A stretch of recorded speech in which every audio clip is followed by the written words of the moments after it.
I got loyalty, got royalty inside my DNA. I got love, peace, got war and peace inside my DNA. I got poison, pain, and joy inside my DNA. Hello and welcome back to my channel, Fanfic Fantasy. Join us as we delve into the realms of fanfiction and fantasy, bringing you the best stories and discussions. Today, we're kicking off the second part of our series, What If a Player Was in JJK with Level Up System? If you enjoy this video, please give it a like and subscribe for more content in the future. The author of this story is Deck302005. From Wattpad, all the relevant links are in the description. Feel free to say hello to the author on their profile. Now, let's dive into the fanfic. As my hand rapidly healed back to its original state, I couldn't ignore the growing threats surrounding Yuji. It was as if an invisible net was closing in around him, and I knew that these individuals likely harbored ill intentions. The principal of their school, in particular, had a malevolent glare fixed upon Yuji. His eyes bore nothing but pure hatred, and it wouldn't be surprising if he ordered Yuji's elimination or, at the very least, crippling. AI to do has been eliminated from the competition. The speakers echoed, seemingly motivating these people to hasten their dark designs. I materialized in front of Yuji just in time to deflect an energy blast that had been intended for his heart. "Are you all right?" I asked Yuji, who merely nodded affirmatively. That was all the confirmation I needed. Turning my attention to our assailants, I noticed a commonality among them. None was as formidable as Tadu. The realization brought a smile to my face. Without hesitation, I lunged towards the individual encased in a massive mech suit and, with a single powerful punch, bore a hole straight through it. Nekomaru has been eliminated. As the mech suit fell apart, I turned my attention towards the yellow-haired girl who had been trying to make her escape. With a snap of my fingers, I intensified her gravity by at least 20-fold, causing her to plummet back to the ground with a resounding thud that left her unconscious. Momo has been eliminated. Amidst the ensuing chaos, I sensed a concealed attack hurtling towards me. Thanks to my heightened perception, I dodged it with the grace of a shadow, shifting to a vantage point where I remained unscathed.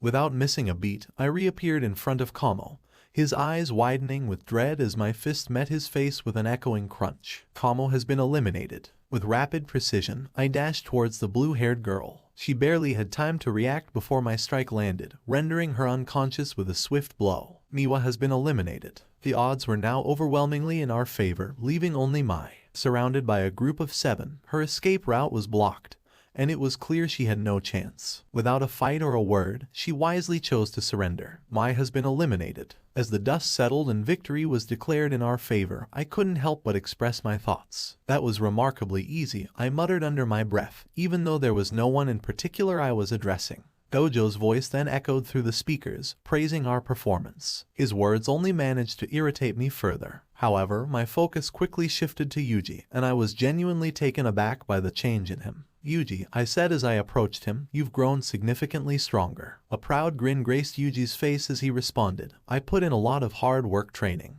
Panda chimed in, teasing us both, "You could have spared a bit of that strength for us, you know." With a nonchalant shrug, I replied, "I could have, but I didn't want to stand around waiting for you guys to finish whatever you were doing." Yet, my casual demeanor took a sudden shift as I noticed the darkening sky. I began to look around, my curiosity mixed with concern. I'm new to this whole Jujutsu thing, but is the sky supposed to get this dark? As my hand rapidly healed back to its original state, I couldn't ignore the growing threats surrounding Yuji. It was as if an invisible net was closing in around him, and I knew that these individuals likely harbored ill intentions. The principal of their school, in particular, had a malevolent glare fixed upon Yuji. His eyes bore nothing but pure hatred, and it wouldn't be surprising if he ordered Yuji's elimination or, at the very least, crippling. AI to do has been eliminated from the competition.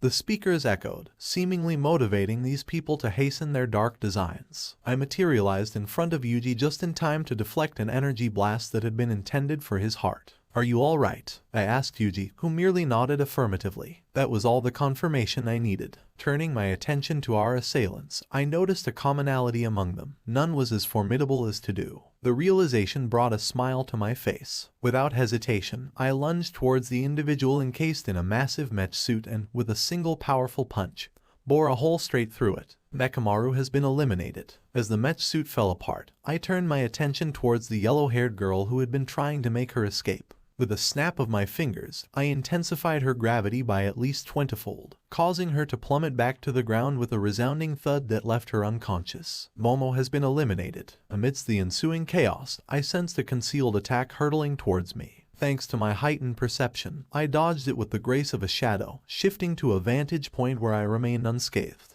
Without missing a beat, I reappeared in front of Kamo, his eyes widening with dread as my fist met his face with an echoing crunch. Kamo has been eliminated. With rapid precision, I dashed towards the blue-haired girl. She barely had time to react before my strike landed, rendering her unconscious with a swift blow. Miwa has been eliminated. The odds were now overwhelmingly in our favor, leaving only Mai. Surrounded by a group of 7, her escape route was blocked, and it was clear she had no chance. Without a fight or a word, she wisely chose to surrender. Mai has been eliminated. As the dust settled and victory was declared in our favor, I couldn't help but express my thoughts. That was remarkably easy, I muttered under my breath, even though there was no one in particular I was addressing. Gojo's voice then echoed through the speakers, praising our performance. His words only managed to irritate me further. However, my focus quickly shifted to Yuji, and I was genuinely taken aback by the change in him. "Yuji," I said as I approached him, "you've grown significantly stronger." A proud grin graced Yuji's face as he responded, "I put in a lot of hard work training." Panda chimed in, teasing us both, "You could have spared a bit of that strength for us, you know." With a nonchalant shrug, I replied, "I could have, but I didn't want to stand around waiting for you guys to finish whatever you were doing." Yet, my casual demeanor took a sudden shift as I noticed the darkening sky. I began to look around, my curiosity mixed with concern. I'm new to this whole Jujutsu thing, but is the sky supposed to get this dark? In awe, I observed Yuji's remarkable assault, each punch landing with precision and ferocity. The cursed spirit staggered under the relentless blows, showing visible signs of distress. I couldn't help but marvel at Yuji's newfound strength. Then, something extraordinary unfolded. Yuji threw a second punch, and as it connected, his curse energy surged once more, a vibrant manifestation of the elusive black flash. It was a display of raw power, a force that transcended the ordinary boundaries of strength. Undeterred, Yuji continued his onslaught, delivering 2 powerful kicks. The second kick, as it connected, triggered yet another black flash, marking the third instance in this intense battle. It was as if Yuji had tapped into an unprecedented well of energy, pushing his limits beyond what seemed possible. Inspired by his example, I decided to enter my own state of heightened focus, activating my zone skill. In this shared moment of determination, Yuji and I synchronized our efforts, ready to face the cursed spirit with everything we had. The heightened state of focus was palpable, my senses razor-sharp and my awareness acute. Every beat of my heart, the flow of blood through my veins, the rhythmic expansion and contraction of my lungs, all were vividly present. With perfect clarity, I locked my gaze on the cursed spirit, determination etched across my face. Gripping the dagger tighter, I surged forward, a blur of motion. In an instant, it seemed as though I had vanished, only to reappear behind the cursed spirit, the dagger slicing through its tough skin like a hot knife through butter. A critical hit was acknowledged, but my attention was fixed on the ongoing battle. Swiftly, I ducked, providing Yuji with a platform. He utilized my back as a springboard, soaring into the air, and delivering a powerful kick to the cursed spirit's face, further disorienting our formidable opponent. Ruthlessly, I rose from my position and delivered a forceful kick, sending the cursed spirit tumbling backward. Before it could regain its bearings, Yuji was already at the forefront, gearing up for a punch. Hanami, attempting a swift dodge, found himself kicked in the back of the head, unwittingly propelling his face directly into the path of Yuji's fists. The impact was profound, and as Yuji's cursed energy once again flashed black, signifying the deployment of another black flash, the cursed spirit reeled from the substantial damage. It was a relentless barrage, every attempt at regeneration or retreat met with a torrent of punches and kicks, a synchrony between Yuji and me that left the cursed spirit reeling and struggling to mount any form of counterattack. He also got slashed a couple of times and he was currently bleeding out a lot, and even if he was literally starred at death in the face, a feeling started to bubble up in his chest. He was having fun, he could feel himself grow so much stronger than before, and he felt like he was going to reach the pinnacle of his full power as he said, "Domain expansion." Hanami started saying, but before he could finish his sentence I was already in front of him and I slashed him. My mana seems to have added some effect against her domain as it didn't open, as if the curse energy she was going to use for it was no longer usable. You dealt a critical hit. Hovering a distance away, I assessed the situation. The battle had been intense, but the revelation of a weakness lingered in my mind. The need for an area of effect AoE attack became apparent, an ability that could unleash a concentrated assault over a broader space. Reflecting on my skill set, it became evident that expanding my repertoire was essential. I pondered the possible avenues for new skills or enhancements that could fill this gap in my abilities, considering both offensive and defensive options to round out my combat strategy. I decided to try out something mid-battle. It might be pretty risky, but what is life without its risk? I used my gravity skill, but instead of making him feel heavier like I usually do, I decided to push him away.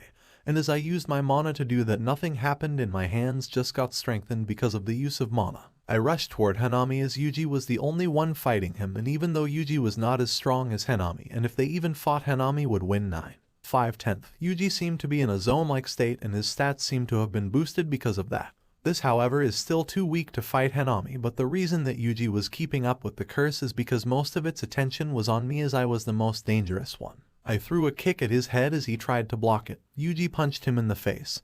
This disoriented the monster just enough so that he forgot I was still throwing a kick, which landed on its face. You dealt a critical blow. I then slashed at his chest, and as he tried to attack me, he felt an immense pressure on his body and he now could not move. You dealt critical damage. I then decided to keep on slashing the curse around, and so I did as his green blow gushed everywhere. I finally stabbed my sword straight into his head as I used my power over gravity to only apply pressure to his head. You killed a special grade curse, 20,000 exp.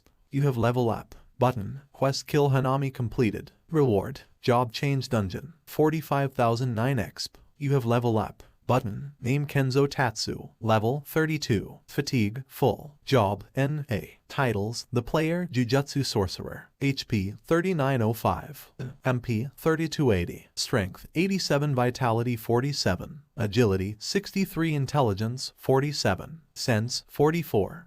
Remaining points 30 plus 120. Gold 72,000. I just need 28,000 more gold before I can get it, I said to myself as I looked at my gold. I had a lot of your points, but as of right now, I was not feeling like this has been much of a fight at all. Yao Yuji, I said, looking at Itadori. Yeah, he said, looking at me. Do you by any chance know what a domain expansion is? I said, looking at the pink-haired boy, and after a while of having a confused look on his face, he finally said, so it's a barrier that makes your attack stronger and it has an auto-hit function in it. He explained it the best way he could and I got the gist of it. So this curse, Hanami must have tried to open a domain to kill us and I stopped it. Something about this felt off though. Something about this is not right, I said after a bit. What you mean? Yuji said, a bit confused. Why would a special grade attack us during this activity? It was watched by the teachers and even Gojo. I'm sure the curses are smart enough to understand a fight with Gojo meant death. I said, explaining my thoughts, and he seemed to be getting where and getting at.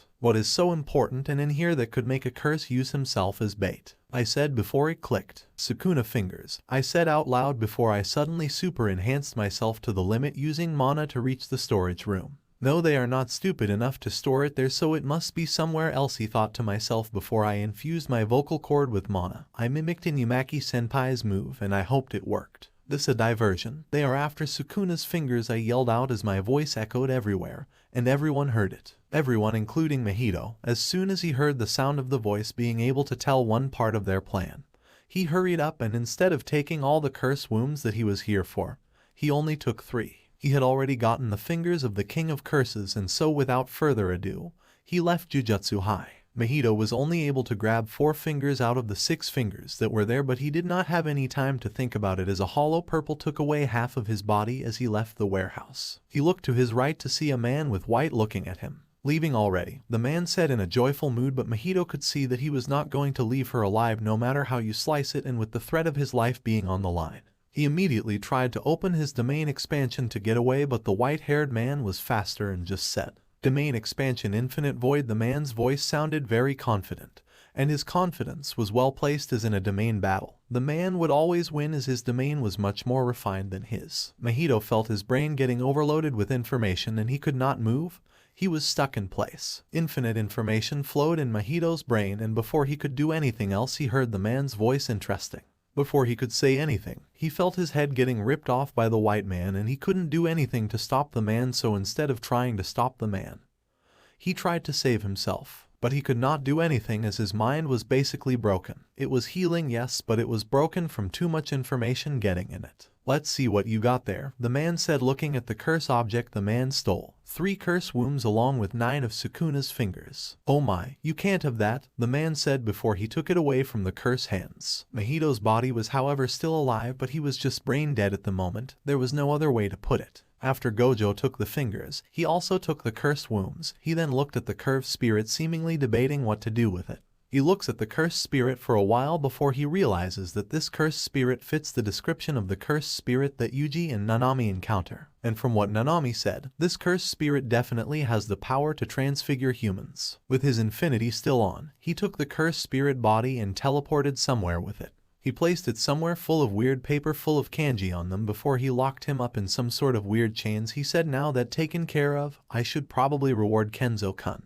He had a smile on his face as those words left his lips. He then teleported somewhere else. Pav change. I truly hope that somebody heard me, I said as I held my throat as I ran. It was starting to hurt me a bit. So this how Inumaki feels everything he uses his technique, I thought as I held my throat. I arrived on a clearing where I saw a weird skinny man on the floor completely beaten. He somehow managed to get up and I noticed this weird mark on his cheek. There were only 3 of them left, but while he was on the floor there were 4 of them. That's probably his curse technique, he thought to myself before I realized something. How the fuck did I get so smart? I know for a fact I wasn't that bright, I thought to myself. I didn't ponder on that for too long as I watched this man get beat up over and over again, and each time he got back up with 1 less mark on his face. Are those marks extra chances? I said to myself as each time he should have died a mark disappeared and he got a new chance to try over again.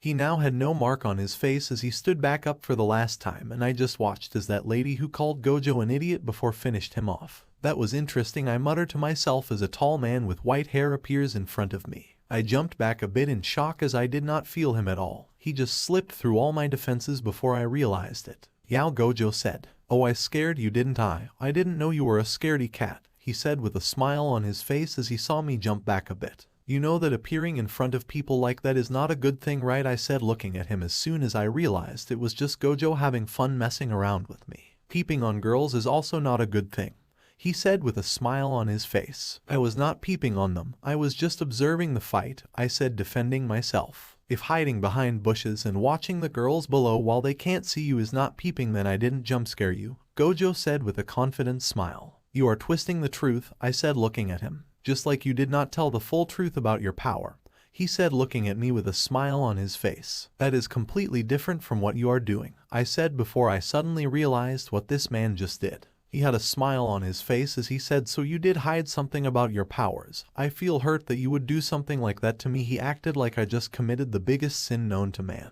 In my defense, you were a white-haired man following a teenager around and somehow managing to get his name and address without him telling you. That is a major red flag, I said to the man, scratching the back of my head. Alright, how about a deal? I personally train you and you tell me what your ability is, he said suddenly serious. What the catch? I said looking at him. My curiosity finally gets satiated, Gojo said with a smile. My full ability is more akin to a video game character, I said looking at him. Go on, he said with a smile on his face. I can level up by doing quests, and I can also buy weapons, potions, and armor from a shop by using the in-game currency. I have an infinite storage system that only I can access, and I gain stat points every time I level up, I explained. Interesting. Is there anything else? He said looking at me, and I lied to him once. I'm not doing that again. That's about it. Apart from that, I use mana instead of curse energy. Oh, I go in dungeons to level up, I said to him. Show me, he said with a smile on his face before he suddenly threw 9 fingers and 3 deformed fetuses at me. I looked at him with a questioning gaze before he said, you said you had an infinite storage that only you can use, right? When he said that, I just sighed before I stored them inside my inventory. Pav change. On top of a bone pile of heads and bones sat a man who had a weird look on his face as he said they disappeared. He felt like he could no longer locate where 9 of his fragments went as they had disappeared from his range. But instead of worry, a smile appeared on his face as he said, interesting.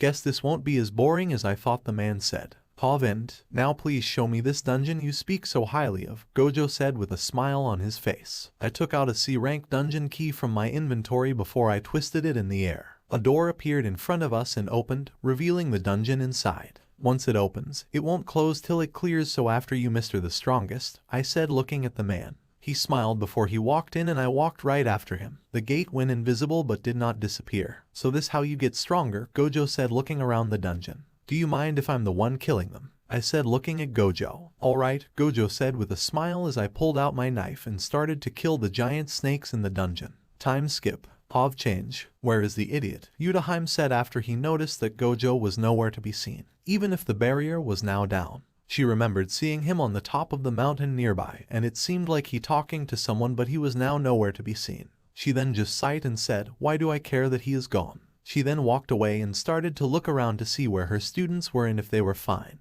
Time skip. Everybody was fine and the only two people missing were the two strongest people present at the event, which were Gojo and Kenzo. Kenzo is able to beat a special grade curse and kill it while also being able to stop a three-finger Sukuna. Gojo was Gojo, and so no one was really worried about him as he was the strongest, and with the fact that he and Kenzo were probably together, Kenzo was running toward their location and Gojo was seen to be talking to someone before he disappeared. He was probably talking with Kenzo, as with Kenzo's speed it wasn't a stretch to say that Kenzo had arrived there, and Gojo jump scared him before Gojo teleported Kenzo somewhere. So the event continues even with the two missing people, and as they were playing baseball is the second game. Gojo and Kenzo were seen walking together. Something in Kenzo seemed different and Gojo just had a smile on his face. "Did you have to piss off the boss?" Kenzo said looking pissed while looking at Gojo. "Not my fault, his feelings got hurt," Gojo said shrugging. "Why are you mad in the first place? You got stronger," Gojo said looking at me. "They were like 200 of them plus the boss. How the fuck did you expect me to do that?" I said a bit pissed. "You figured it out, didn't you?" Gojo said smiling. "I had to use 20 points into my agility so I didn't die." I said a bit salty that I had to use those 20 points as I wanted to use them for my sense stat. "I would have stepped if you were about to die," Gojo said smiling. "You made this dungeon way harder than it needed to be," I said looking at him. "Oh, so you forgot about the other 5 dungeons," he said giving me goosebumps. "We don't talk about that," I said looking at him. He laughed at that and I was just a bit mad that I had to go to like 5 other dungeons as this man was interested in them. Name, Kenzo Tatsu. Level, 40. Fatigue, full. Job, NA. Titles, The Player, Jujutsu Sorcerer. HP, 4745. MP, 4120. Strength, 95. Vitality, 55. Agility, 90. Intelligence, 55. Sense, 52. Remaining points, 50 plus 120. Gold, 13,000. "The day that I figure out how to bypass your infinity is the day that I beat your ass," I said looking at him. "Shiver me timbers," he said smiling at me. As we entered the school we noticed that people playing baseball and I just tilted my head confused as no one seemed a bit worried. "First time huh?" Gojo said looking at me. "So that how it feels like to have no one worry about your safety," I said looking at them play baseball without a care in the world. "Anyway, I need to do my class dungeon so I might be gone for a day or two," I said while stretching my body. "Do you plan on not telling them anything?" Gojo said looking at me with a somehow serious expression. "Can you say it's a solo mission I have to do or something?" I said while stretching my body. "No, can't do," he teased, to which I sighed heavily before I just sat down and watched the match unfold. Tokyo won 2-0 and Yuji and Todo seemed to have made some sort of weird bond. I am not going to question it, but as soon as I realized they were done I walked toward them with a friendly smile on my face. Look finally decided to show his face, Maki said, to which my eyebrow just slightly twitched a little bit her remark, but I just said yeah, I had to do something with Gojo. As soon as I said that, the man in question showed up with a smile on his face before he said, "Kenzo has something to tell you." "Do I?" I said confused, to which he just smiled at me and I knew where he was getting at. "Gravity is not really the real name of my curse technique, it is actually something else," I said sighing a bit. Everyone's ears seemed to go up at that, to which I just sighed before I said my curse technique is more akin to a video game character, as I can level up by doing quests and getting stronger this way. I was going to make some sort of BS about me needing to go on a mission that will last a while, but the reality is I need to complete a job change quests. And that may take a while, I said, finally revealing everything to them. With some minor convincing from Gojo, a binding vow has been created between user and the Tokyo students. All the user skill will be stronger when facing against them. I looked at the screen in front of me but ignored it. I would have to ask Gojo what a binding vow is later on. "So that's how you always seem to be stronger each time," Megumi said with a thoughtful expression. "Mustard," Tojai said. Neat Panda said. "Can you make a party?" Yuji asked with a thoughtful expression, to which I replied, "No, sorry, I can't do that." Maki just seemed a bit annoyed before Yuji suddenly asked me something that surprised me. "If you are a player, how many unused stat points do you have?" The boost has increased. Around 170 grams give or take, I said looking at the teen. The boost has increased. A special grade curse usually has 80 stats overall, so I could technically make 2 of my stats above that of a special grade in a serious situation. Kinda like a second boost of power, I explained. The boost has increased. How many stats points do you get when you level up? Megumi said. All my stats get boosted by 1 and I get 5 stats points to use how I want. I think I explained. The boost has increased. Gojo slightly tapped me on the shoulder, to which I just pulled out his sweets out of my inventory. The boost has increased. Thank you, Kenzo-kun, Gojo said as he left. Anyway, I'm be gone for like 2 or 3 days to finish that dungeon, but before I go, I said as I got into my inventory and threw a gauntlet at Yuji. This will boost your strength, I said as he caught it. I then gave Maki a bow staff that will deal more blunt damage. I gave Panda some sort of armor to block damage. I gave Inumaki one of my advanced healing potion, leaving me with 4. I gave Megumi a ring that would boost his reserve by 20%. I kept the ogre necklace to myself as it was still somehow useful. What about me? Nobara asked, to which I just threw her some gloves that would make her hand movement 30% faster. You lost 30,000 gold. I just brought so many things and now my pockets are now lighter. In a swift motion, I retrieved the job change key from my pocket, deftly turning it mid-air. A mysterious door materializes before me, swinging open. See you when I'm done, I declare, waving farewell before stepping through the gate. The entrance fades to transparency, concealing me from their view. A sudden threat disrupts my departure as an arrow narrowly misses where my head was moments ago. I glance up, discovering a skeletal figure armed with a bow and arrow, its bony fingers gripping the weapon. Reacting swiftly, I dash towards the skeletal foe, delivering a powerful kick that decapitates it, obliterating its skull with a single blow. You killed a skeleton. You gain 1000 exp. You gain 1000 gold. You took 200 damage. Despite my victory, a grimace crosses my face as an arrow embeds itself in my skin. Gritting my teeth, I inspect the wound, the pain a stark reminder of the dangers that lie ahead. I observed it. Name, Skeleton Archer. Species, Undead. Job, Archer. HP, 400. MP, 210. Strength, 30. Vitality, 14. Agility, 30. Intelligence, 12. Sense, 19. I surge towards my adversaries, engaging in fierce combat. The battlefield teemed with numerous skeletons. Our forces comprised mainly warriors, interspersed with archers. Unconstrained by mortality, the archers in the background indiscriminately fired, indifferent to hitting their own kind. In a nimble move, I leaped backward, narrowly evading a fiery projectile that streaked past my head. Amidst the skeletal horde, a figure clad in a robe emerged, an ominous presence on the battlefield. Name, Skeleton Mage. Species, Undead. Job, Mage. HP, 200. MP 4000, Strength 30, Vitality 12, Agility 15, Intelligence 50, Sense 30. Come on, really, mages? I exclaimed to no one in particular. Once again, I leaped backward, narrowly avoiding a barrage of 20 relentless fireballs. Assessing the situation, I reassured myself I'm fine, as long as there aren't any necromancers spawning minions endlessly. As if on cue, my gaze fixed on a cluster of mages in the distance, conjuring what appeared to be more soldiers, who thought it was a great idea to put so many monsters inside this cramped dungeon. I muttered, sidestepping another attack from an agile skeleton. Skill gravity control has been activated. A sudden surge of power emanated from me, intensifying gravity for every undead within a 60-meter radius. The effect was cataclysmic, causing those within the immediate range to perish instantly under the oppressive force. Further beyond the 60-meter mark, the altered gravity exerted a less lethal but still ominous influence. Those unfortunate enough to remain within its reach faced a perilous challenge, as the gravity shift threatened to become fatal if endured for an extended period.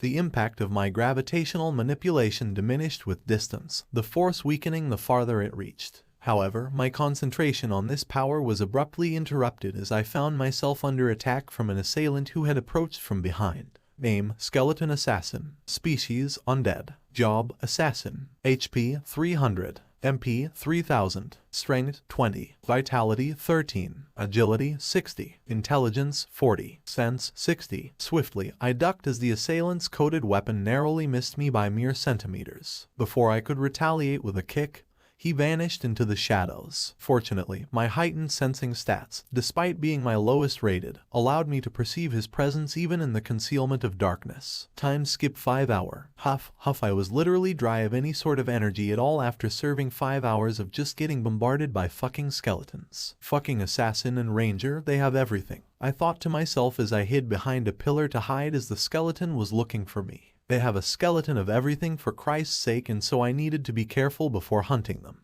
I opened my status window and checked my stats. Name, Kento Tatsuo. Level, 40. Fatigue, tired, dehydrated. Job, N.A. Titles, The Player, Jujutsu Sorcerer. HP, 2,254,745. MP, 1997 divided by 4120. Strength, 95. Vitality, 55. Agility, 90. Intelligence, 55. Sense, 52. Remaining points, 50 plus 120. Gold, 17,000. This may be a bad decision, but I truly do not feel like using my point. I want to see what class I get first before I truly start to invest, I said to myself before I just sighed and instead used one of the many status recoveries that I had in my inventory. My wounds disappeared as my health monitor recovered to full and my stamina was back to its full self. I jump out of the way as a fire missile completely destroys the spot that I was sitting on. I looked at the image that launched, and without it even having any time to grate, his skull was crushed as an immense amount of gravitational push was applied to it. You killed a skeleton. You gain 1000 exp. You gain 1000 gold. I breathed in deeply as I looked at all of the skeletons there, and a fire started burning in my eyes. I would kill each and every single one of them and finish this dungeon. I opened the shop and bought one adamantine bow staff. You lost 75,000 gold. You brought an adamantine staff. I equipped the staff as it appeared in my hands before I started to crush the heads of those skeletons. I needed to deal a lot of blunt damage, and as slashing damage is really not going to do a lot of damage to them. Maki could probably use this a lot better than me, I said as I started to crush their heads with my staff. You killed a skeletonx 10. You gain 1000x 10. You gain 1000 golds 10. This stuff seems good so far, I said as I kept smashing zombies' skeletons' heads. Extend, I yelled out as my staff extracted, and that made me smile as this weapon was like the power pole from Dragon Ball or the adamantine staff that Hiruzen used in Naruto. Extend, I said as the bow staff got very big, and with a huge smile on my face I smashed it down on the hundreds of skeletons coming toward me. You killed a skeletonx 100. You gain 1000x 100. You gain 1000 golds 100. You level up 3. Name, Kento Tatsuo. Level, 43. Fatigue, tired, dehydrated. Job, N.A. Titles, The Player, Jujutsu Sorcerer. HP, 50-60. MP, 44-35. Strength, 98. Vitality, 58. Agility, 93. Intelligence, 58. Sense, 5. Remaining points, 65 plus 120. Gold, 120,000. Hell yes, I said, smiling as I saw the crushed bones of the skeletons. All of them were headshots. The adamantine staff was truly magnificent. I need to think of a good joke to make when I give her this, I said with a thoughtful expression. I, however, did not really realize that Gojo's personality was rubbing off of me. Moving forward, I gazed at the crushed bones beneath my feet until my attention was captivated by an unexpectedly ornate door. The intricate decorations and embedded symbols bestowed an artistic quality upon it, a testament to the craftsmanship of an unknown creator. The door stood as a masterpiece, a fusion of aesthetics and status indicators that hinted at something remarkable beyond.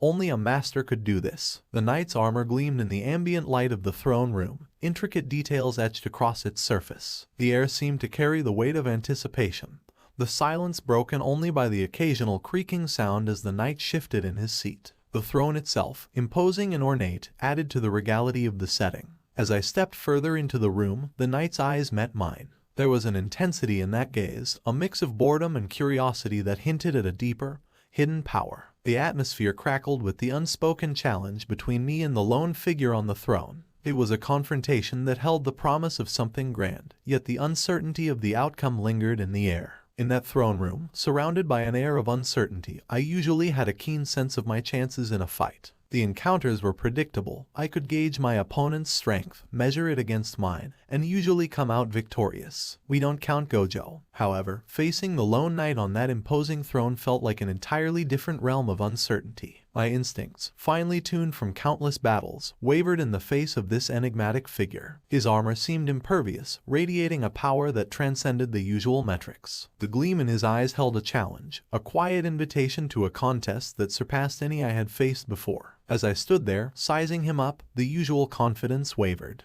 The unspoken question lingered in the air: could I prevail against this knight, whose power and demeanor defied my usual calculations? The anticipation of the unknown outcome hummed beneath the silence of the throne room. Red Knight. Level: Keycap 7 Keycap 0. Status: Full. Job: Knight. Title: The Red Knight, the Strongest Knight. HP: Keycap 1 Keycap 0 Keycap 0 Keycap 0.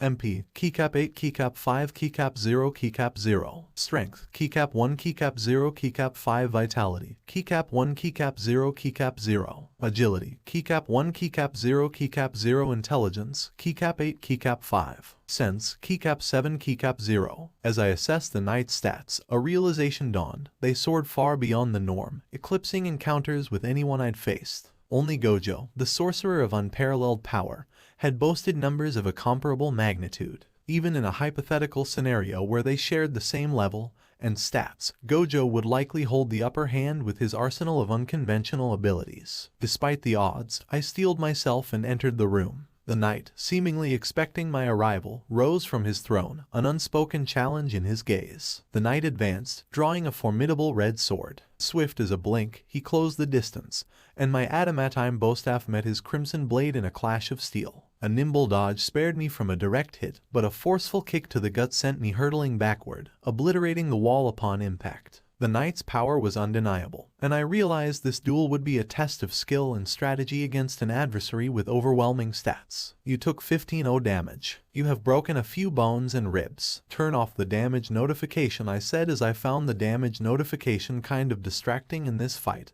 and I wanted to be stress-free. Damage notification has been turned off. In a determined rush, I engaged the knight, bowstaff meeting his red blade in a clash. The odds were stacked against me, taking a beating in the one-sided battle. Refusing to rely on my stats, I faced the challenge head-on. As the knight prepared to strike, I unleashed gravity manipulation, burdening him with a crushing weight.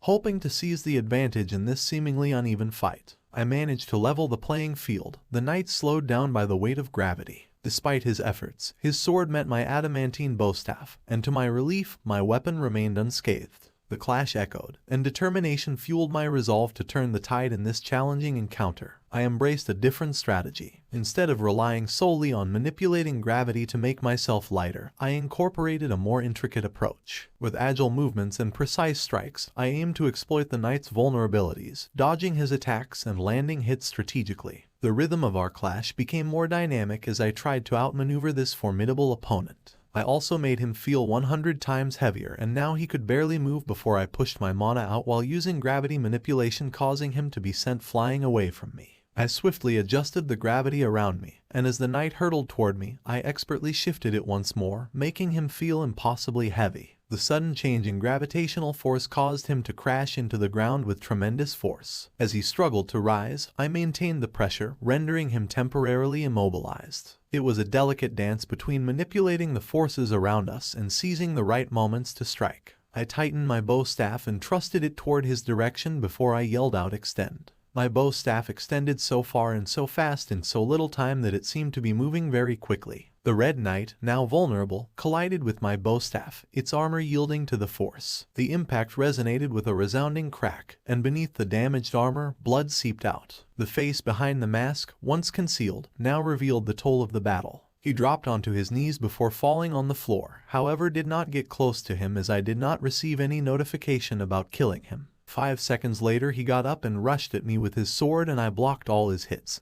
He seemed to be a lot stronger and faster than before, but at the same time, he seemed rageful. He seemed like he was so deep in his hatred that he did not notice me sending a huge amount of mana to my fist. He swung his blade at me and I dodged his attempt at chopping my head off by ducking out of the way. I then created a purification ball in my hands before I tried to plunge it into his chest, but he seemed ready for it, and he was dodging out of the way. I used my teleportation skill and appeared above him, and before he could even react and notice that I was no longer on the floor, I shoved my purification ball straight to his face and added a lot of mana to it, making the ball bigger and denser. It was grinding against his face, and I was just adding more and more mana as the ball grew bigger and started grinding against his armor. I continued to grind the ball against his armor until I saw the one notification that I needed to confirm that I had done it. You killed the Red Knight. You gain keycap 1, keycap 0, keycap 0, keycap 0, keycap 0, keycap 0 exp. You have level ups 2. You gain keycap 4, keycap 0, keycap 0, keycap 0, keycap 0 gold. You completed the job-changing quest. Calculating points. You cleared the dungeon in keycap 8 hours and 30 minutes. Keycap 1, keycap 0, keycap 0, keycap 0, keycap 0 points have been gained. Selecting a job. Job Shadow Monarch has been chosen. New skills have been granted due to your job. Skill Shadow Extraction has been given to the player. With this skill, the player is able to extract shadows from the corpses of his enemies and add them to his army. Skill Shadow Preservation has been given to the player. With this skill, the player is able to preserve his shadows in storage and monitor them by perceiving their senses. So I can revive the dead as my soldiers. That seems cool, Kenzo said to himself before he walked toward the corpse of the Red Knight and said, "Arise." As soon as those words left my mouth, I felt some of my mana disappear as a shadowy figure started to crawl out of the body of the dead knight. After 5 seconds, a black and blue figure that looked exactly like the knight that had just killed was seen bowing down to me. You have successfully gained a shadow soldier. I looked at the shadow soldier in front of me before a screen popped out in front of me. The Red Knight wants you to name it. Enter name. Igris. The Red Knight appreciates its new name. After I successfully resurrected him as my soldier, I said as I used my skill on every single dead body in this dungeon. Arise, I said as shadowy figures started to come out of their corpses. You gained keycap 4, keycap 0 knights. You gained keycap 10 mages. You gained keycap 10 archer. You have reached your keycap 6, keycap 0 shadow soldier limits. So I'm a mage type fighter. I expected to be a more meal type fighter, I said to myself as I opened my status screen. Name, Kento Tatsuo. Level, keycap 4, keycap 5. Fatigue, tired, dehydrated. Job, Shadow Monarch. Titles, The Player, Jujutsu Sorcerer. HP, keycap 5, keycap 2, keycap 7, keycap 0. MP, keycap 4, keycap 6, keycap 4, keycap 5. Strength, keycap 1, keycap 0, keycap 0. Vitality, keycap 6, keycap 0. Agility, keycap 9, keycap 5. Intelligence, keycap 6, keycap 0. Sense, keycap 5, keycap 7. Remaining points, keycap 7, keycap 5 plus keycap 1, keycap 2, keycap 0. Gold, keycap 2, keycap 4, keycap 0, keycap 0, keycap 0. Considering I'm a mage-ish class or job, I should probably have more mana, but I want to be more agile and a bit more tanky, so something like that, I said as I started using my stat points. Name, Kento Tatsuo. Level, keycap 4, keycap 5. Fatigue, tired, dehydrated. Job, Shadow Monarch. Titles, The Player, Jujutsu Sorcerer. HP, keycap 5, keycap 2, keycap 7, keycap 0. MP, keycap 4, keycap 6, keycap 4, keycap 5. Strength, keycap 1, keycap 0, keycap 0. Vitality, keycap 6, keycap 0 plus keycap 2, keycap 0. Agility, keycap 9, keycap 5 plus 5. Intelligence, keycap 6, keycap 0 plus keycap 3, keycap 0. Sense, keycap 5, keycap 7 plus keycap 3. Remaining points, keycap 1, keycap 7 plus keycap 1, keycap 2, keycap 0. Gold, keycap 2, keycap 4, keycap 0, keycap 0, keycap 0. Name, Kento Tatsuo. Level, keycap 4, keycap 5. Fatigue, tired, dehydrated. Job, Shadow Monarch. Titles, The Player, Jujutsu Sorcerer. HP, keycap 7, keycap 3, keycap 7, keycap 0. MP, keycap 7, keycap 7, keycap 9, keycap 5. Strength, keycap 1, keycap 0, keycap 0. Vitality, keycap 8, keycap 0. Agility, keycap 1, keycap 0, keycap 0. Intelligence, keycap 9, keycap 0. Sense, keycap 6, keycap 0. Remaining points, keycap 1, keycap 7 plus keycap 1, keycap 2, keycap 0. Gold, keycap 2, keycap 4, keycap 0, keycap 0, keycap 0. That should do it, I said to myself as I looked at my new stats. I felt stronger and I could feel my body changing. My bones and my muscles felt like they were getting destroyed and rebuilding themselves over and over again. I breathed out a little, relaxing my muscles. My body relaxed a bit after a while. I was feeling better, and after 20 minutes. Time skip 20 minutes. Your body has fully adapted to your new strength. I looked at the notification as I opened and closed my fist. I could feel my mana flowing through my veins. It was way stronger than before. I closed my fist before I walked toward a wall, and punched it without using any mana enhancement to help me whatsoever. Upon delivering a forceful punch to the wall, it crumbled before me, revealing a hidden chamber on the other side. To my amazement, the concealed space was filled with a gleaming bounty of gold. Approaching the glittering gold, I refrained from reaching it immediately. Having previously merged my shadow soldier with my troops, I orchestrated a methodical collection of every ounce of the precious metal in sight. You gain keycap 7, keycap 0, keycap 0, keycap 0, keycap 0 gold. Holy fuck, this place is full of gold, I said as I realized that I am now the richest man in Japan.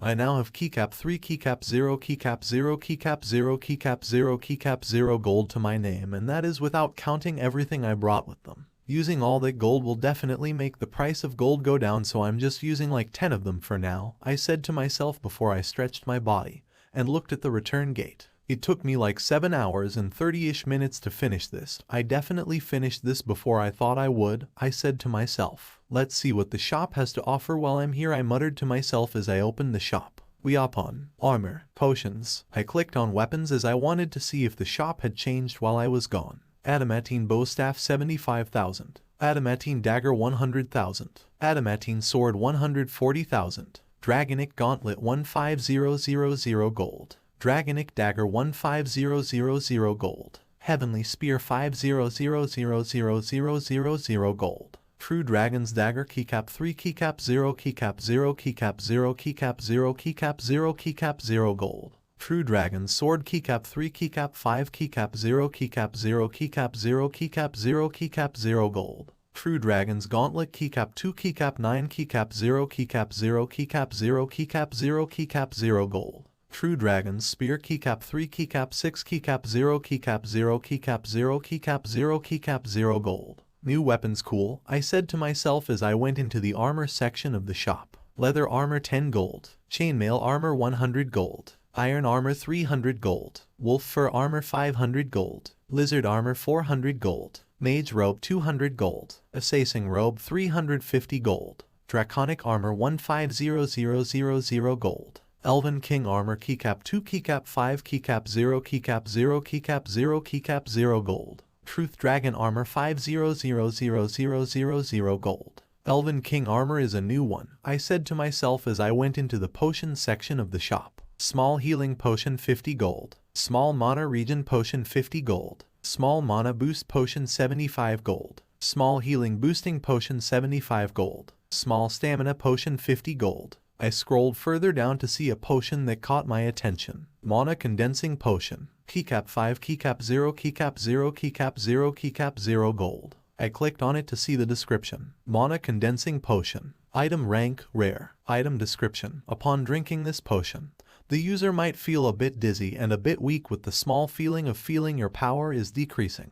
But in reality, this potion condenses the user's mana to make it more powerful and easier to use for the user. All mana-related attacks will deal 250% more damage. You lost keycap 5, keycap 0, keycap 0, keycap 0, keycap 0 gold. You brought the mana condensing potion. You have keycap 2, keycap 5, keycap 0, keycap 0, keycap 0, keycap 0 gold left. Mana condensing potion has been added to your inventory. I pulled the potion out of my inventory before I started to jug it down. It tasted pretty sweet and I felt like I could continue chugging it forever, but soon enough I finished it.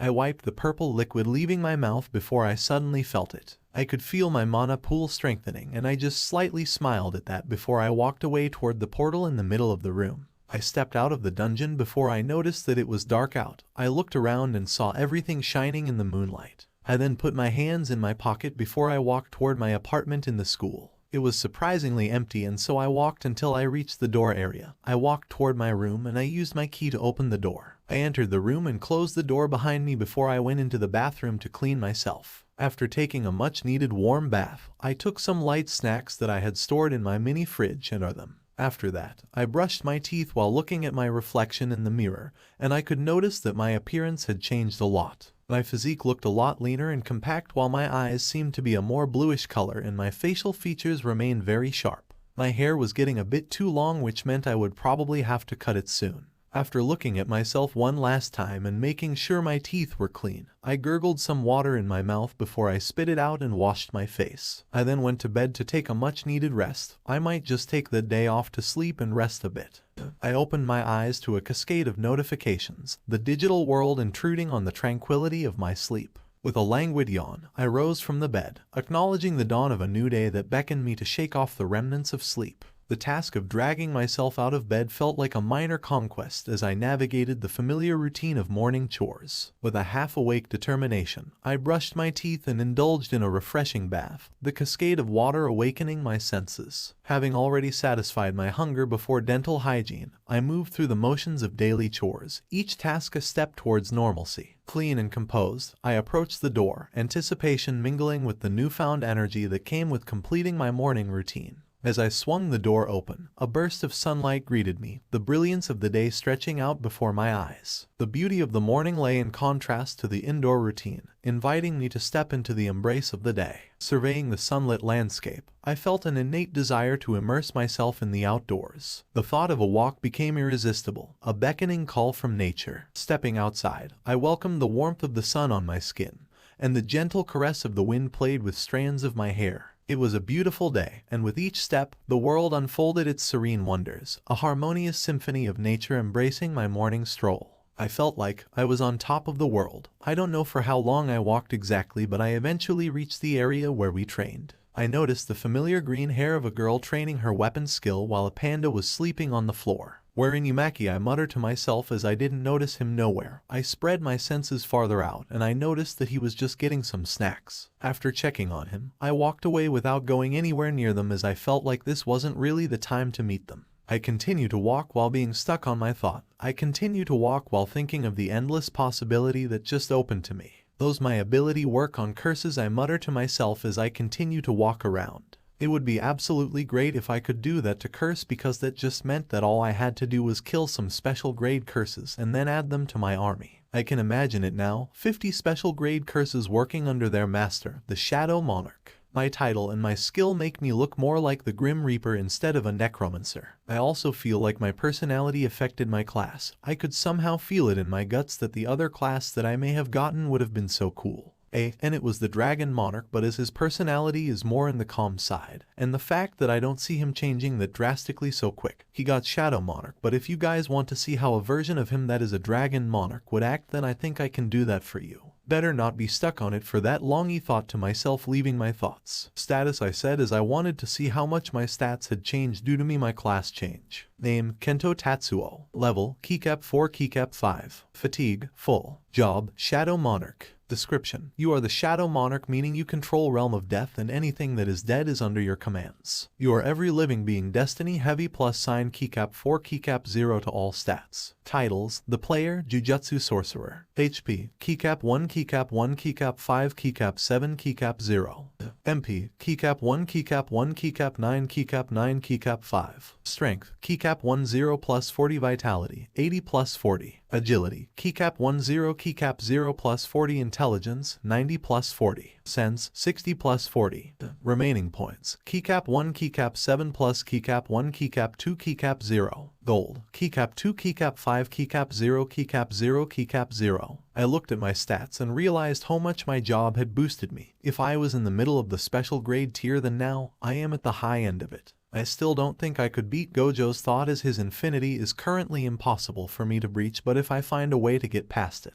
Except for that one time I managed to breach it, but that was pure luck and I can't replicate it. I would probably give him a decent fight before he used his domain expansion or something. Would his domain expansion even work on me, considering I don't have curse energy but only mana? Those that mean I am technically immune to domains. As soon as I thought of that, I crushed that idea, as I feel like they would pull some new stuff like a barrierless domain or something. And my sweet summer child. The only thing I can think of to get past his limitless technique would be the heavenly weapons. I feel like they would cancel out his overpowers ability, cause as of right now, even if I could beat him. What the point of attacking him if none of my attacks even reach him? My attacks may be able to pulverize a city, but what the point of launching it if it going to get blocked? I feel like I have a better chance at getting Sukuna than beating him, as at least I can hit Sukuna, and worst case scenario, I can teleport of the range of his attacks. But considering that as of right now, he only has around 3 finger worth of powers. He is nowhere near his prime power, but if the rate at which he collect the fingers stay the same, I would be able to take on his full power before he even reached it. considering the speed at which I grow is really immense. Unless he pulls some BS and I don't know, get even more broken somehow. What could be worse than a 20-finger Sukuna? I can think of two. In a few months, I went from the strength of a normal person to being a special grade. I then went from a special grade to something stronger than that. Apart from Gojo, I can't really think of anybody that could give me a decent challenge. I could probably beat up a lot of people before I meet my match, but considering that I am still growing, and at the end of the day I'm still a beginner, somebody with more battle ick and battle experience could probably beat me if they had any attack that could actually kill me. Considering that this is the Jujutsu Society, I wouldn't doubt it if someone like that truly did exist. I suddenly thought of something. How much money would I get if I started selling my gold? I found a shop where I could see the gold and only removed one gold coin from my inventory as I wanted to see the base value of the gold in my hands. Strangely enough, nobody tried to trick me or take the gold away or say some stuff about the fact that I am too young to have so much money. They all for some reason just seemed to be very scared of me. I soon enough realized that it was because of my aura leaking out of my body, considering that I recently became the Shadow Monarch. I could feel that my mana was much more intense than before. It felt much more concentrated. It was either the fact that I had become a Shadow Monarch or the fact that I had drunk that weird potion. I could feel a huge amount of power flowing through my veins, and the fear present in the man's face as I handed the gold coin was evident. He carefully looked at the gold coin while sweating and seemed to make sure that he didn't make any mistake while scanning it in fear of getting beat up. I waited for the man to finish looking over my crystal before the man slowly raised his head toward me and said 3,374,639 yen. Are you sure? I said, looking back at him. Yes, sir. This gold is one of the purest that I have ever seen. And this price is fair, the man said, shaking a bit, to which I just pulled out 8 other gold coins out of my pocket. With the 9 gold coins that I had given the man, I walked out of the bank with 30,371,751 richer than I was before entering the bank. In a day, I had managed to make more money than most people make in a year, and considering how much gold I have left in me, I am by every means necessary a rich man. I don't have to work, and if I want I can just live a peaceful life on the island somewhere without having to raise a finger, but this is not the kind of life I want to live for myself. I want to go on an adventure. I want to battle people that will push me to the physical limits of my ability. I want to grow, and I want to remove the title of the strongest from Gojo Satoru's status window. He may be my sensei, but goddamn, sometimes his antics get the better of me. I wandered around aimlessly, not knowing where I would end up. And eventually, I reached the front of Nobara's room. I looked at where I was in sight as I realized I was close to the girls' dorm. Without further ado, I walked away as I didn't want to get caught in such a situation, especially by Gojo. That man would find a way to make this look way worse than it actually is, talking about a love story and such. I can already see him taking pictures of this and using it as prime blackmail material, although I know he won't go too far with it. At the end of the day, we still talking about Gojo Satoru, a man that takes great pride in his ability to annoy people. Talking about Gojo, where the hell is he? I thought to myself as I could not sense him anywhere near Jujutsu High. I walked a bit until I saw the transfigure feature of somebody on the floor. He looked horrible. I could not tell if this monstrosity was a curse or a human being. This thing could not be human and could only be a curse, and with those thoughts floating through my mind, I decided to use my observation skill on it. HP 1050. I look at it confused. What is this? How did this come into reality? Who made this? Is there a reality where a curse technique can do this to someone? I approached it, but as soon as it noticed me, it rushed toward me and I could tell that it wanted to kill me badly. I, however, did not feel like spending that much time on him and instead infused some mana into my hands before I punched the creature in the head, causing the head to explode. I look at the body of the transfigured human that lay on the floor for a couple more minutes before I look up to see some sort of door was left open. I walked inside and noticed a bunch of sealing marks all along the wall before arriving in front of what seemed to be a prison or some sort of holding cell, but when I looked inside there was nobody there. I looked confused, but I saw a man on the floor with what seemed to be near perfect body and physique, smiling and yelling about how he got back to his youth. Something about how his old age wouldn't stop him from achieving greater heights in the Jujutsu world. He turned around and seemed to have finally noticed my presence. He calmed down before he said, "You will make the perfect test subject for me." After saying those words, he rushed toward me at an incredible speed.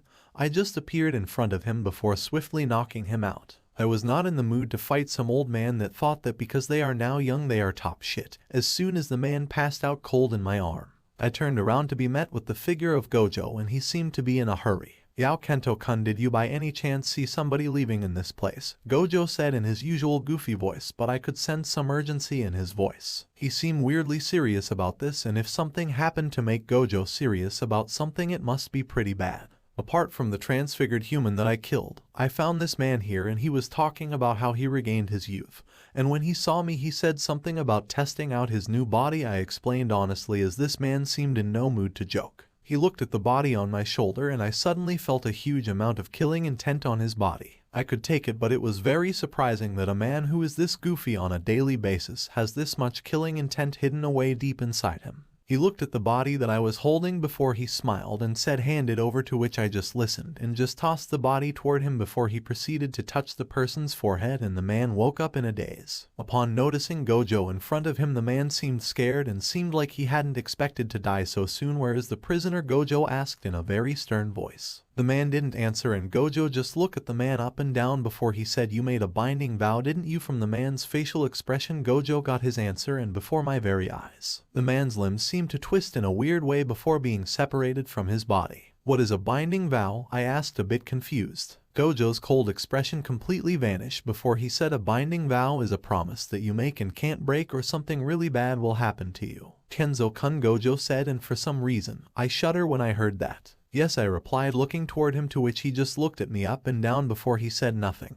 He then vanished and left me alone in the room to which I had just cited. Why do I feel like something bad is happening from this? I walked out of the room, making sure not to touch anything. I had a nagging feeling that if my DNA was left at the crime scene, it would cause trouble with the higher-ups. Recalling that Maki, Panda, and Inumaki were training at the grounds earlier, I decided to pay them a visit and say hello. With nothing else to do, I thought it would be a good idea to train with them until Yuji, Nobara, and Megumi returned from their mission. It seemed like a fun way to pass the time. As those thoughts lingered in my mind, I made my way toward the training area. After a few minutes of walking, I found Maki diligently practicing with her weapon, just as I had expected. Panda and Inumaki, however, were nowhere to be found. I expanded my senses and felt their presence near the vending machines. But for now, I focused on Maki, who was skillfully using the bow staff given to her. She had definitely improved since the last time I saw her. With her strength, she could probably hit me hard with that stuff, but as Gojo-sensei always said, it's fun to annoy people. I didn't think she could beat me, so I decided to surprise her. I jumped from my position and landed right in front of her. She immediately attacked me,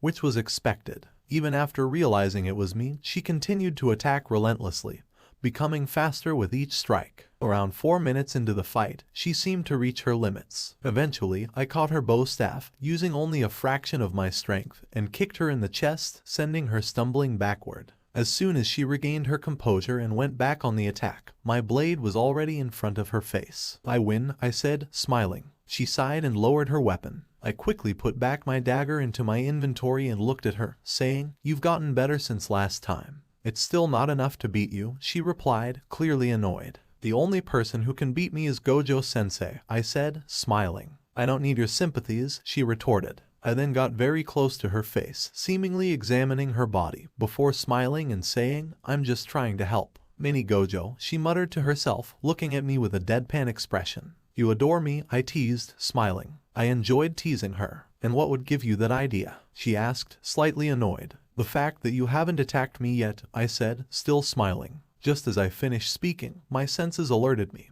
and I moved just in time to dodge an attack aimed at my face. "So close," she muttered to herself, but I ignored it. I'd rather not think about her trying to punch me when my attention was elsewhere. "If you're here, it means you finished that stupid dungeon, right?" she asked, changing the subject and attempting to punch me again. "Yep," I replied nonchalantly. "How hard was it?" she asked, genuinely interested. "It was pretty difficult," I replied honestly. "You said it was a quest to change class, right?" she inquired, looking at me. "Yes, it is, and if you're wondering, my class is Shadow Monarch," I replied honestly, knowing where she was getting at. "I never thought of you as a monarch," she said with a blank expression. "It has some great perks," I said nonchalantly. "Like?" she asked, genuinely curious. "Not telling you," I said, sticking out my tongue. That seemed to annoy her greatly. "You little," she began, looking mad. But before she could reach me, I had already teleported 10 meters away. Time skip. Maki was sweating heavily as Kenzo looked like he was having fun. In the background, Panda and a short boy were sitting next to him, drinking some kind of beverage as they watched Maki fight Kenzo. It seemed more like a game of trying to hit Kenzo rather than a fight, but it was still very interesting to see. As they sparred, Kenzo couldn't resist throwing in a few teasing comments to provoke Maki. With a mischievous grin, he would make light-hearted jabs about her technique or mockingly exaggerate her efforts. "Is that the best you've got, Maki? I expected a bit more from you. Oh, come on. You're stronger than this. Don't hold back on me. You're getting faster, Maki. Maybe one day you'll catch up to me. In your dreams." Maki, though annoyed by the teasing, would try to maintain her focus and not let it distract her. She would respond with her own sarcastic comebacks, determined to prove herself despite his superiority. "Watch closely, Kento. Maybe you'll learn something from me for a change. Save your jokes for the comedy club, Kenzo. Your fighting skills aren't as impressive as your sense of humor." Throughout their fight, Kento's teasing would continue, reminding Maki that she still had room to grow. Yet, behind his playful remarks, there was a genuine sense of encouragement. Panda, with his calm and upbeat demeanor, observed the sparring match between Kenzo and Maki with interest. He sat next to Inumaki, who quietly watched the fight, his expression unreadable. "Inumaki, they seem to be enjoying themselves," Panda commented, a playful smile on his face. Inumaki nodded in agreement, his gaze fixed on the intense exchange of blows. Despite his limited words, his understanding of the situation was evident. As the banter between Kenzo and Maki continued, Panda couldn't help but chuckle. He found Kenzo's teasing amusing and appreciated the lightheartedness it brought to their training sessions. "Inumaki, Kenzo sure knows how to get under Maki's skin," Panda said, still smiling. Inumaki responded with a slight tilt of his head, his focus unwavering, though he didn't speak in a conventional manner. Back in Kento perspective, he couldn't help but be intrigued by the challenge of testing his strength without relying on mana enhancement. He wanted to see how he measured up against Maki's natural abilities. Lowering his power level to match Maki's, Kento engaged in the fight on equal footing. As the battle unfolded, it appeared as though Maki had the upper hand. Her strikes were fierce, and Kento purposely allowed himself to be pushed back, making it seem like she was winning. However, Kento's keen observation and adaptability kicked into high gear. He analyzed Maki's techniques, her patterns, and swiftly adjusted his own fighting style to counter her moves. It was a testament to his skill and experience that he could quickly adapt and match her in skill despite the level playing field. Or the fact that he seems to adapt to stuff pretty quickly. He adapted to having a system in like a few hours and adapted to being a Jujutsu sorcerer in like a day. He didn't feel anything when he killed that transfigured human even after he learned it was a human. It probably has something with the fact that his class is related to death, and that is all he can think of as of now. While Kento enjoyed the challenge, he couldn't resist the urge to keep teasing Maki, even in the midst of their intense battle. He continued to throw playful remarks her way, aiming to get under her skin and provoke a reaction. "Is that all you've got, Maki? I expected more from someone who claims to be a rising star. Come on, Maki, put some real effort into it. I know you can do better than that." He may not admit, but spending so much time with the goofy man known as Gojo was affecting him by a lot. His teasing remarks served a dual purpose. On one hand, they added an element of lightheartedness to the fight, allowing them to enjoy the sparring session. On the other hand, Kento hoped to push Maki to tap into her full potential and strive for even greater heights. Or that is what Kento told himself to not feel guilty about bullying her. As the battle raged on, Kento's evolving skills and adaptability became evident. He matched Maki blow for blow, demonstrating a newfound level of proficiency that surprised even himself. Despite the equal power level, he managed to keep the fight evenly matched, showcasing his growth and his ability to rise to any challenge. Kento's teasing continued, aimed at testing Maki's resolve and pushing her further. He knew that her strength and determination had room to expand, and he wanted to inspire her to unleash her full potential. Even though Kento had the upper hand in terms of skill, he didn't let his advantage dampen their training session. The playful banter and light-hearted teasing created an enjoyable atmosphere and fueled their competitive spirit. In the midst of their intense battle, Kento couldn't help but feel a growing respect for Maki's abilities. All she had to be fair was her physical strength, and she may seem incredibly weak compared to him to the point that he could blitz her, but she had skill. And damn was she flexible. With a smile on his face, Kento kept up his teasing and taunting, encouraging Maki to rise to the occasion. He wanted to see her reach her full potential and prove herself in their friendly sparring sessions. From Maki's perspective, the fight with Kento was an opportunity to push herself beyond her limits. She approached the battle with a headstrong determination, fully focused on proving her strength without relying on anyone else's assistance. As Kento matched her power level and the fight commenced, Maki's competitive nature kicked in. She attacked relentlessly, pouring all her strength into each strike. The initial moments of the battle gave her a surge of confidence, as it appeared she had the upper hand against Kento. However, as the fight progressed, Maki noticed a shift in Kento's approach. His adaptability and quick adjustments caught her off guard. It seemed like he was evolving right before her eyes, effortlessly matching her skill in a short amount of time. Despite her best efforts, Maki found it increasingly difficult to land a decisive blow. It was annoying. She wanted to imprint her fist on his face, but this was proving to be incredibly hard. Amidst the intensity of the fight, Kento's playful teasing continued. While Maki appreciated his skills and respected his abilities, she couldn't help but feel a mix of annoyance and amusement at his remarks. With each strike and counter, Maki focused on honing her technique and refining her skills. She refused to let Kento advancements discourage her. Instead, she channeled her frustration into her attacks, pushing herself harder to uncover new depths of her abilities, which to be fair was what Kento was trying to, and she realized it earlier. But she still didn't stop. She wanted to push him so badly just once. Maki's straightforward and strong-willed nature propelled her forward. Even in the face of an opponent as formidable as Kento, she was determined to prove that she was not bound by the standards set for her by her family. Her motivation came from within, driven by a burning desire to break free and forge her own path. As the fight continued, Maki's focus intensified, shutting out the distractions of Kento teasing. She remained resolute, unyielding in her pursuit of victory. Every strike and every move was a testament to her unwavering determination and her refusal to be defined by others' expectations. In the midst of their intense exchange of blows, Maki could feel herself growing stronger at an accelerated pace. Each strike from Kento, every move he made, seemed tailored to help her improve. It was as if he had designed the fight to challenge her, pushing her boundaries and forcing her to adapt. It was some for him, to be fair. He attack her every time she has a weakness in her defense, and if she doesn't fix it, she will get smack. He didn't move at speed she couldn't follow, but moved at a speed that she could keep up with. It was as if fighting an opponent that way stronger than you and is beating, but you weren't dying. You still get the experience, just that you get hit a lot more. While Kento teasing persisted, Maki couldn't deny the positive impact it had on her growth. It became evident that his intention was not just to provoke her but to motivate her to reach new heights. His remarks, though lighthearted, were a constant reminder to give her all and push beyond her limits. The thing is, his teasing reminded him of Gojo, and for that reason alone she wanted to punch him hard. She wanted to break his bones. She is sure he could survive it. He survived Sukuna for Christ's sake, so she is sure that he wouldn't break under a tiny bit of pressure. Stop, Kenzo said suddenly to Maki. Couldn't help but feel a mix of confusion and anticipation. She had been fully engaged in the battle, on the verge of discovering new levels of her own strength. Why did Kenzo choose to interrupt the intense exchange? What did he have to say? Kenzo's mischievous grin widened, and he couldn't resist taking his teasing a step further. Oh, so what you're saying is that you just can't get enough of me, huh? He chuckled, his voice filled with playful taunting. Well, I can't say I blame you. After all, who can resist this irresistible charm? His words were laden with playful banter and a hint of flirtation, intentionally designed to get under Maki's skin. He enjoyed pushing her buttons and watching her reaction, knowing that their dynamic thrived on this playful rivalry, but more so on the fact that she wanted to beat his ass, which probably has a huge role play in it. She won't get to beat his ass as of now. She is the opposite of strong. Maybe if she suddenly gets a huge power buff or something like that, she may get a chance, but he has a counter to that.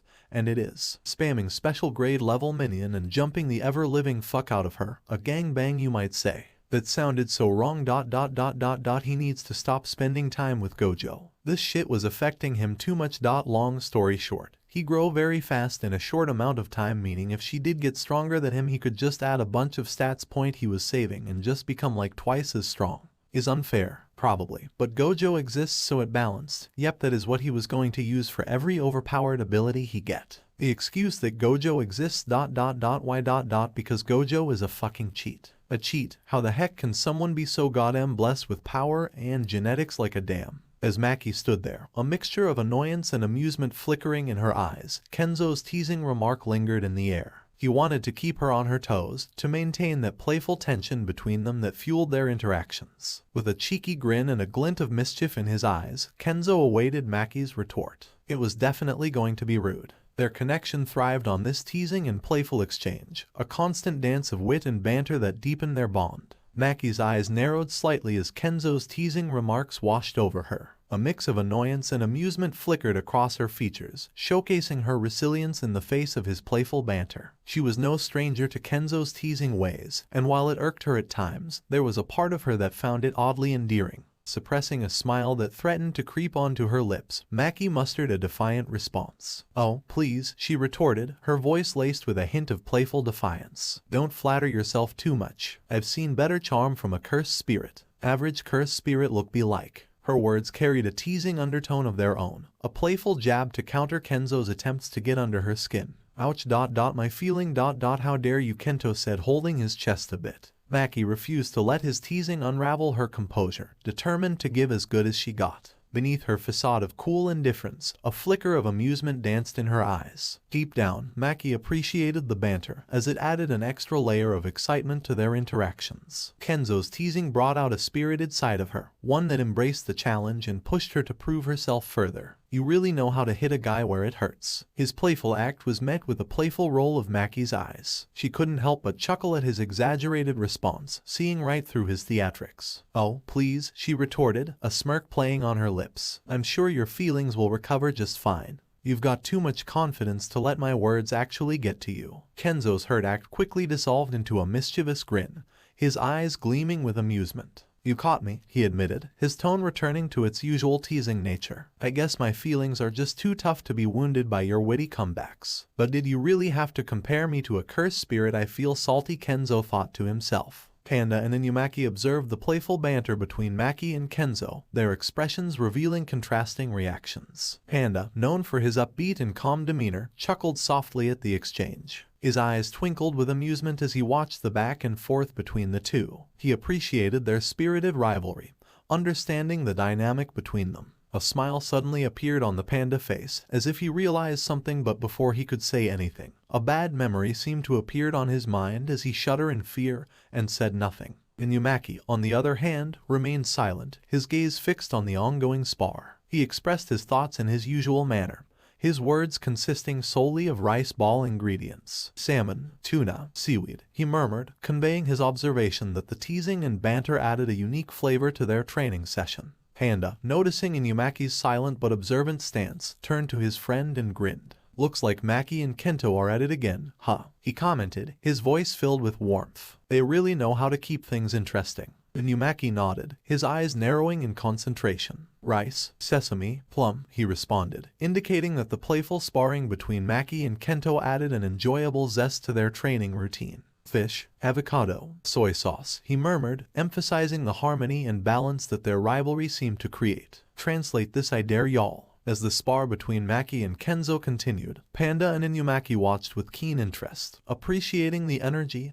and camaraderie that permeated the air. Kenzo's playful smile widened as he couldn't resist the opportunity to tease Maki further. He looked down at her, the mischievous glint in his eyes matching the teasing tone in his voice. "You sure do have a fiery temper for somebody so short," he remarked, his voice laced with playful taunting. He knew that Maki's height was a sensitive subject for her, and he couldn't resist poking fun at it. Maki, her determination shining through her gaze, met Kenzo's playful gaze head-on. She refused to let his teasing get to her, her expression unyielding. "Size doesn't determine strength," she retorted, her voice steady and assertive. "And I can assure you, I pack quite the punch despite my stature." Kenzo chuckled, the spark of amusement dancing in his eyes. "Oh, I truly wonder where else I have heard that size doesn't matter," he said with a grin. She stood there stunned. Haha, he got the reaction he wanted. However, the look vanished from her face as she tried to play it cool. Maki's eyebrows raised in a combination of surprise and amusement, a playful smirk playing on her lips. She met Kenzo's gaze head-on, ready with a witty comeback. "Oh, you're going there, are you?" she retorted, her voice tinged with amusement and a feigned annoyance. Kenzo's playful smile widened even further as he reveled in the reaction he had elicited.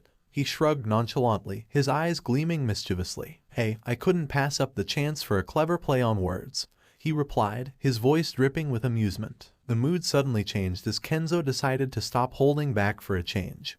He wondered if she could keep up with him at all once he go all out. Heh, that was a question his fire self would have to answer for him, as right now he was about to go to Pound Town. Why the fuck does everything he thinks sound like this? He ignored and continued to release his mana. Kenzo's eyes blazed with a radiant, bright blue light as he fully unleashed his power, no longer holding back. The pressure emanating from him was overwhelming, causing the ground to crack beneath their feet, a testament to the incredible strength he possessed. An aura of tremendous power enveloped Kenzo, signifying the immense gap between their abilities. He fixed his gaze upon Maki, his voice carrying an air of challenge and excitement as he proposed a daring bet. "If you manage to land a hit on me, I'll owe you a favor," Kenzo proclaimed, his voice filled with confidence. "But if you can't, then you'll owe me a favor. Are you willing to give it a try?" Maki's eyes widened as she assessed the vast difference in their powers. The question now was if she would actually accept such a one-sided deal. It was all up to her. "Challenge accepted," she declared, her voice tinged with a mix of determination and confidence. "I won't back down. I'll give it everything I've got." Kenzo's grin widened. It was funny to see how easily she fell for it, hilarious even. Guess it was time to end it. Or not, he might actually just use this to train her a bit, cause why not, he felt generous. Kenzo tapped into his full power, combining it with his mana enhancement to reach unparalleled strength. Time skipped like 1 minute into the future. So, it was one side as hell. She couldn't even see him half the time, let alone land a hit. Sometime he would tease her by appearing near her, and something he would straight up poke her cheek and teleport away before she could react. There was also the fact that if you look too deeply within his aura, you will feel like you staring at death itself. It was, in all honesty, a rigged fight. She was never meant to win in the first place. Panda and Inumaki, who had been observing the fight from a distance, exchanged astonished glances as Kenzo unleashed his full power. The sheer magnitude of his aura and the crackling energy that surrounded him left them in awe. His energy alone was enormous. It felt vast but seeming not as endless as Yuta, though what it lacked for in quantity, it more than made up for it in density. His energy felt so goddamn dense, it was insane. How could it feel so dense? His usual blue aura seemed to be turning a tiny bit purple. Panda's usually calm demeanor broke for a moment, his eyes widening in surprise. He had never witnessed such a display of raw power before, and the impact was undeniable. His usual playful demeanor shifted into one of deep respect, realizing the extent of Kenzo's abilities. Inumaki, true to his unique way of communication, could only express his surprise through his rice ball ingredient speech. His eyes widened, and he muttered a series of rice ball ingredients that loosely translated to unbelievable power and overwhelming presence. The two of them exchanged silent glances, both acknowledging the immense strength that Kenzo possessed. They understood that Maki was facing an incredibly challenging opponent, and the weight of the fight became all the more apparent, and that she just fell into a trap. They also realized that it was more than likely that he was holding back during the Tokyo event, by a lot. There is no way he grew so much in just 2 weeks. Yes and yes. With a newfound understanding of the power at play, Panda and Inumaki continued to watch the battle unfold, their attention fully focused on the clash between the two formidable fighters. They knew that Maki would have to dig deep and summon every ounce of her strength and skill to overcome the overwhelming force that Kenzo now wielded. Who are they kidding? She was going to get folded. Kenzo's speed was beyond Maki's ability to keep up as he swiftly closed the distance between them. To her surprise, instead of launching an attack, he playfully bopped her on the nose, catching her off guard. Maki blinked in confusion, momentarily taken aback by the unexpected action. Her hand instinctively went up to her nose as she registered the light tap. Her expression shifted from surprise to a mixture of annoyance and amusement. "Hey, what was that for?" Maki exclaimed, a hint of a smile tugging at the corners of her lips. Despite her attempt to maintain a serious demeanor, it was evident that Kenzo's playful gesture had managed to elicit a reaction from her. Kenzo grinned mischievously, his eyes sparkling with amusement. "Just keeping you on your toes, Maki," he replied, his voice laced with playful taunting. "Can't have you getting too comfortable, now can we?" Maki's annoyance melted into a smirk as she realized Kenzo's intention behind the bop on her nose. She shook her head, and her competitive spirit reignited. "You think that's enough to throw me off? You're underestimating me, Kento," she retorted, her voice carrying a mix of determination and amusement. With that, the brief lighthearted moment passed, and their focus shifted back to the fight. Maki prepared herself for Kenzo's next move, knowing full well that beneath his teasing demeanor, he was a formidable opponent. She would match his playfulness with her own strength and skill, ready to prove that she was more than capable of holding her own in their spar. Kenzo, with a mischievous glint in his eyes, continued his playful antics, repeatedly bopping Maki's nose or flicking her forehead whenever she attempted to land a hit on him. He effortlessly evaded her attacks, moving with agility and grace, all the while maintaining a playful smile on his face. Maki, a determined and headstrong fighter, became increasingly focused on landing a hit on Kenzo. Her frustration grew as she found herself unable to land even a single blow, while Kenzo seemed to be thoroughly enjoying himself, effortlessly dodging her attacks. With each unsuccessful attempt, Maki's determination only intensified. She refused to let Kenzo's playful teasing get the better of her. She redoubled her efforts, channeling her strength and honing her skills in an attempt to catch him off guard. Despite her relentless pursuit, Kenzo's agility and speed were unmatched. He continued to playfully evade her attacks, his movements almost dance-like in their elegance. His laughter filled the training area, intermingling with Maki's determined grunts and resolute expressions. As the spar continued, Maki's frustration gradually transformed into a determined smirk. She realized that Kenzo's teasing was not only a test of her skills but also a reminder not to take herself too seriously. In a way, it fueled her desire to improve and prove herself. Their spar became a dance of playful evasion and determined strikes. Maki was fully immersed in the challenge, her focus solely on landing a hit on Kenzo, while he reveled in the joy of the fight. The exchange between them showcased their contrasting personalities, Maki's unwavering determination and Kento's carefree spirit. With each unsuccessful attempt, Maki's determination only intensified. She refused to let Kenzo's playful teasing get the better of her. She redoubled her efforts, channeling her strength and honing her skills in an attempt to catch him off guard. Although she was getting tired, "What are you going to do about it, Maki?" Kenzo teased, his playful nature evident as he continued to boop her nose and disappear before she could retaliate. His mischievous grin only seemed to stoke the fire within her. Maki's hot temper ignited, her determination fueled by Kenzo's taunting. She refused to let his teasing get the best of her. Her eyes narrowed, and a determined scowl crossed her face as she clenched her fists, her fiery spirit burning brightly. "Enough of your games, Kenzo," she retorted, her voice laced with a mixture of annoyance and determination. "And done playing around." With a burst of fiery energy, Maki lunged forward, channeling her frustrations into her strikes. Her attacks became faster, more precise, as she sought to catch Kenzo off guard. She unleashed a flurry of blows, each one aimed with the intention of landing a solid hit. She didn't, however, need to know that her strike was very slow from his point of view. Kenzo's evasive maneuvers were as swift as ever. He effortlessly sidestepped her strikes, disappearing and reappearing with ease. His teasing laughter echoed through the air, further fueling Maki's determination. Frustration mingled with determination as Maki refused to let up.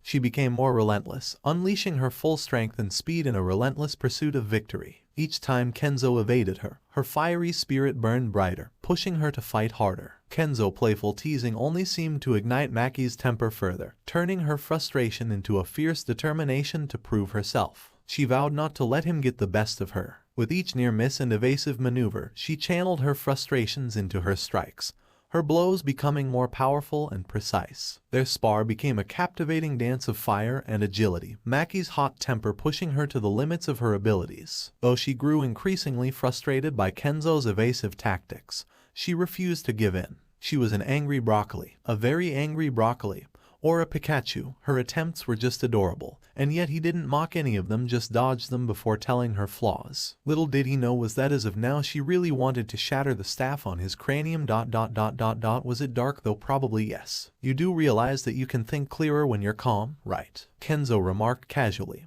his voice laced with amusement as he deftly dodged another one of Maki's strikes. With each dodge, he seemed to grow more attuned to her movements, effortlessly predicting her next move. "So why are you getting mad? It's only going to make you irrational in a fight," he continued, his tone teasing but laced with a hint of wisdom. His words, although provocative, held a kernel of truth. Maki couldn't help but acknowledge that her anger was clouding her judgment and making her more predictable. Maki's frustration flickered across her face as she paused for a moment, considering his words. She took a deep breath, centering herself, and let the fiery heat within her begin to subside. Gradually, she regained control over her emotions, allowing her focus and clarity to return. With a renewed sense of composure, Maki's attacks became more calculated and strategic. She channeled her anger into controlled determination, each strike delivered with precision and intent. Kenzo's earlier observation rang true.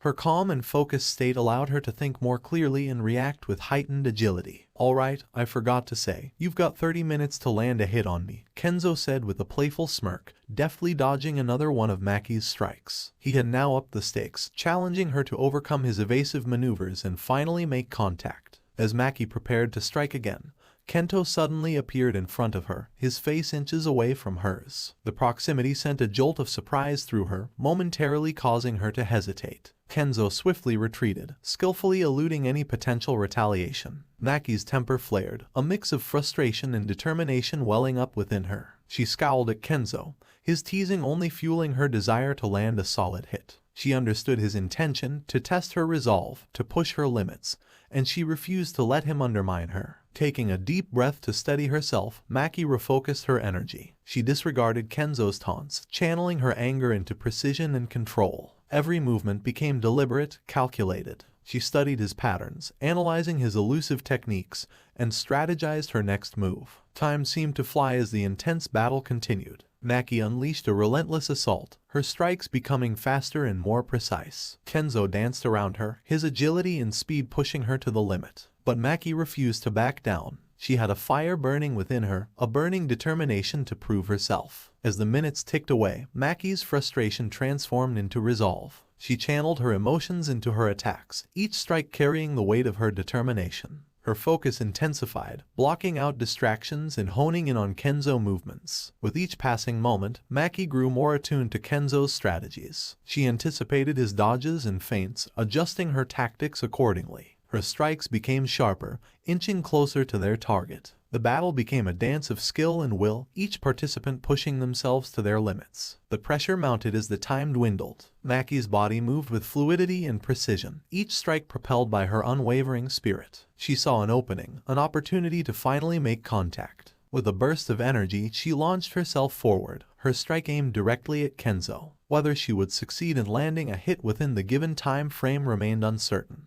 But in that moment, Maki's determination burned fiercely, pushing her forward. She refused to let her temper cloud her judgment. With every ounce of strength, she aimed to seize the moment and prove herself capable. Time seemed to freeze as her strike closed in, the outcome hanging in the balance. And in that thrilling instant, Maki unleashed her full power, her focus unwavering. He dodged the attack while barely moving. This was bullying and he needed to stop soon. "Hey, Maki, you're doing great with your technique, but you need to watch your footwork," Kenzo would say, a smirk playing on his lips. "If you adjust your stance just a bit, you'll have more balance and power behind your strikes. Not that it'll make much of a difference against me, but it's good to know, right?" He would then demonstrate the adjustments himself, effortlessly showcasing the improved technique. Maki, torn between annoyance and appreciation, couldn't help but admit that his suggestions were beneficial. She was usually the one giving advice, but there she was getting advice from a first year who had just learned about the world of curse and curse spirit about a few months back. A complete beginner. "And here's another little secret," Kenzo added, raising an eyebrow mischievously. "Try fainting more during our sparring sessions. Keep me guessing. I know you're strong, but sometimes a little trickery goes a long way. Not that you'll fool me, but it might make things interesting, don't you think?" Maki looked at Kenzo as he muttered out those words. Like, did he really have to make it sound like that? Sure. He was being helpful, but did he have to make it sound like that? Did he really have to make it sound like that? She would punch him later, that was for sure. Sometimes she swore that this boy was just a mini less annoying Gojo,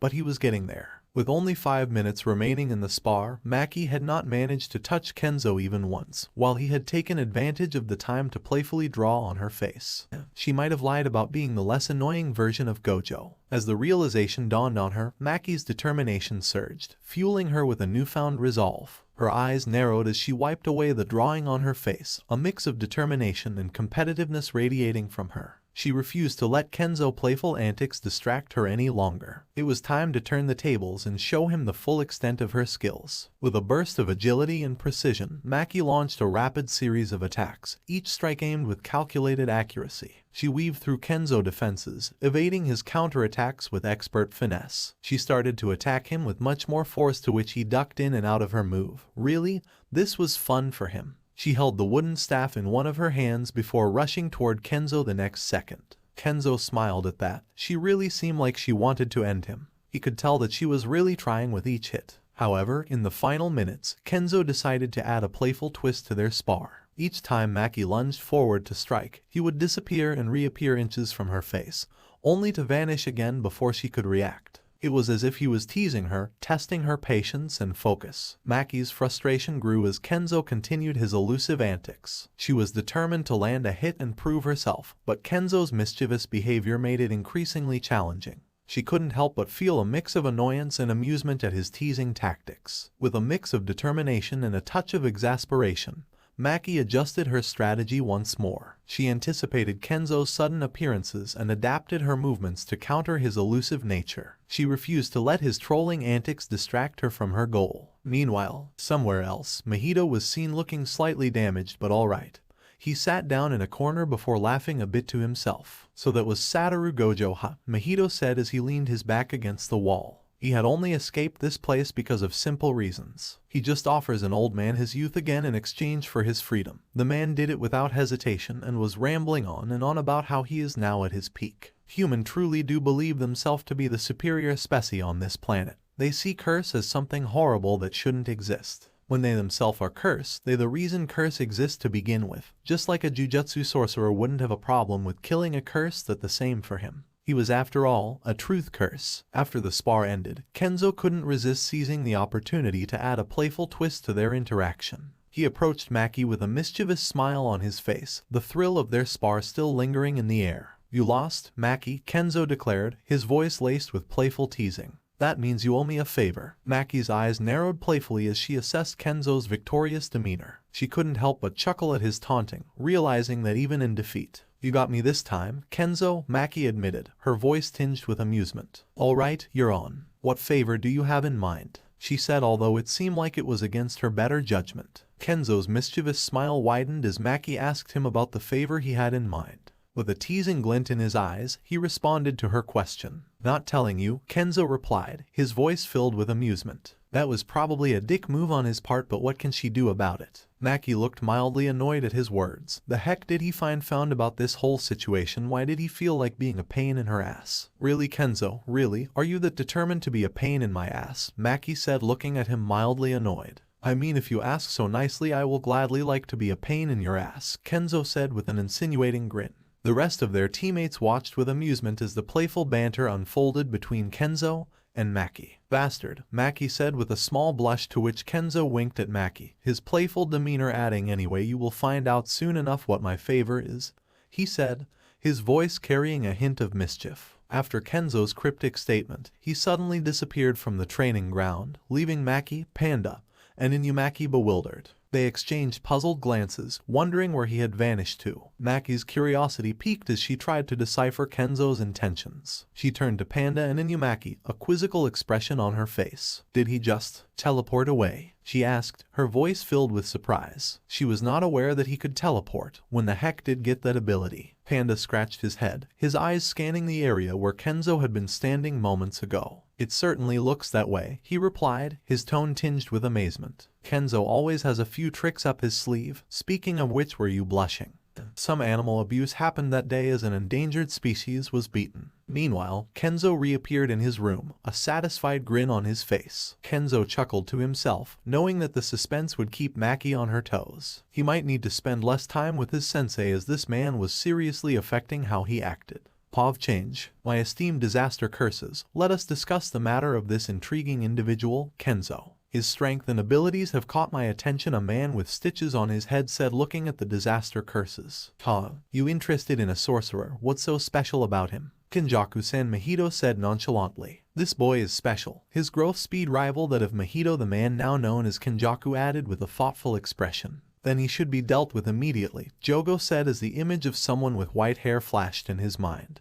He did not want another version of him. His energy source was completely different from curse energy, and yet they seemed so similar that he wanted to study him and test out the limit of Kenzo's body. He wondered if his curse technique would work on him, because if it did, things would have gotten a lot more interesting. The endless possibility that Kenzo offered alone made it so he didn't want to kill him yet. "Can I kill him? It sounds fun. I wonder what his soul looks like," Mahito said, looking like an excited child who found a new toy. "He killed Hanami. I say we kill him immediately," Jogo said. "If you were to kill him, then bring me his body," Kenjaku said nonchalantly. The discussion between them continued for a while. Kinjaku Pov.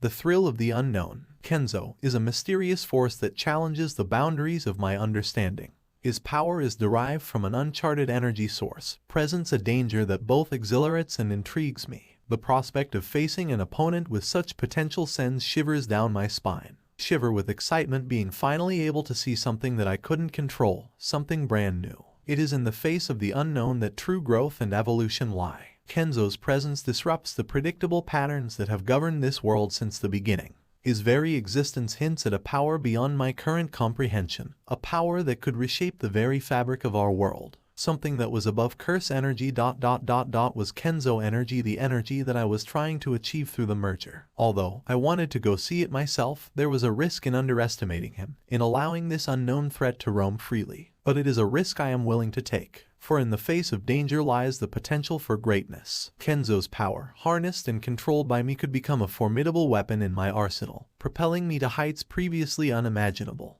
The thing that he could do with this knowledge and new energy source was truly endless, and all he needed to do was either murder or trick a teenager. Although right now Kenzo was unavailable, as Gojo seemed to have taken a liking to him, meaning that as long as Gojo was around he wouldn't be able to do anything. Good, however, won't be there to shelter him for too long. He had a way to remove him from the picture, and as long as it worked he would be fine. Thank you for joining us on this incredible journey through What If a Player Was in JJK with Level Up System. I hope you found it as intriguing and thought-provoking as we did. A big shout out to Deck 302005 for crafting such a compelling story. Don't forget to check out their profile on Wattpad for more amazing works. The link is in the description below. If you liked this video, please give it a thumbs up, share it with your friends, and don't forget to subscribe to Fanfic Fantasy for more fascinating explorations into the world of fanfiction and fantasy. Your support helps us create more content like this, and we're always excited to hear your thoughts and suggestions in the comments section. See you guys in the next video.